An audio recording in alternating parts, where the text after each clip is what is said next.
Баяхмет Жұмабайұлының «Дауылға қарай желкеніңді оңамасаң, өркениетке деген қадамың мандымайды» деген мақаласының 3 бөлімі «Алдауды абыройға айырбастау».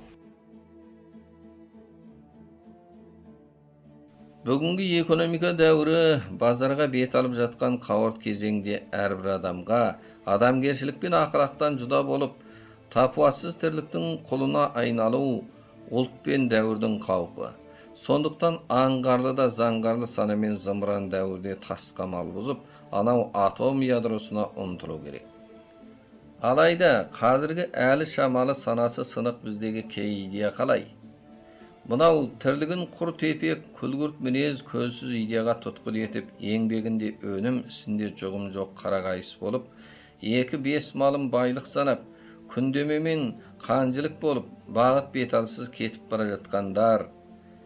Бұлар еңбегімен көзге түскендер ақ болсын, нағыз арсыздық, осының керісінше заманның түлкісі болуға нарау, қасқыры болуды армандайтын идеялар өршіп, базар баю дегенге адамгершілік пен ақиқат шындықты басы байлы ауыстырып жібергендер шықпады ма?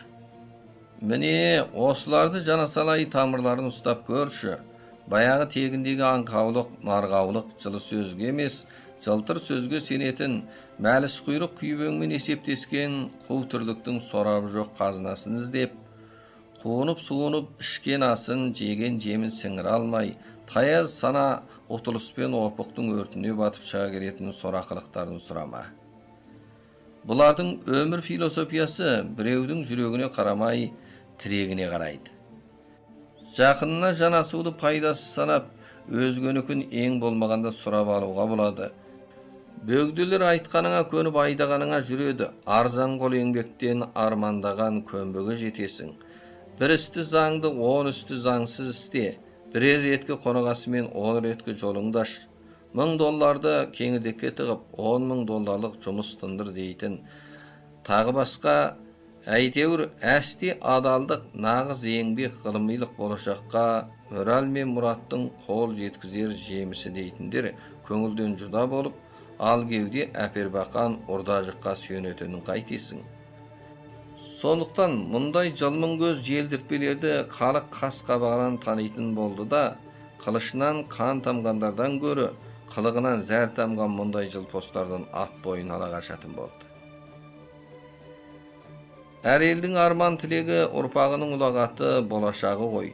Десе де жоғардағыдай идея ұлттың озықтығынан әдірәм қалдырып, қайта ақшаны танып арды білмейтін, адал еңбектің терінен көрі тер шығармас айлаға алданып, дәуірдің ашкөз арыстанына айланары мұнда тұр.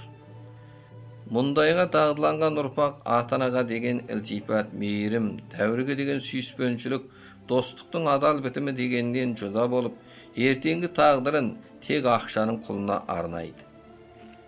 Бұлай деуден саудамен шұғылдану, пайда табу арсыздық дегендік емес.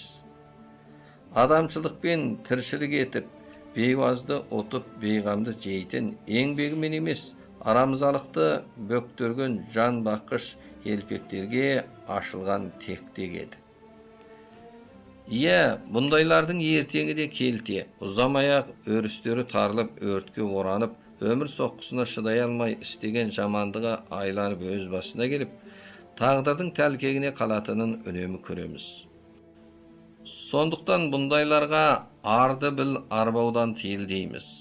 Бұған көнбесең аталы қарғыс, тәңірден тартасың, арам мал ас болмайды. Тер төкпеген еңбек зая, есің барда еліңе етене болып халқынан бір уыс топырақ тілеуден басқа ескертеріміз жоқ дегеннен басқа не айтамыз. Мақаланы оқыған диктор Тоқан Мәкейұлы.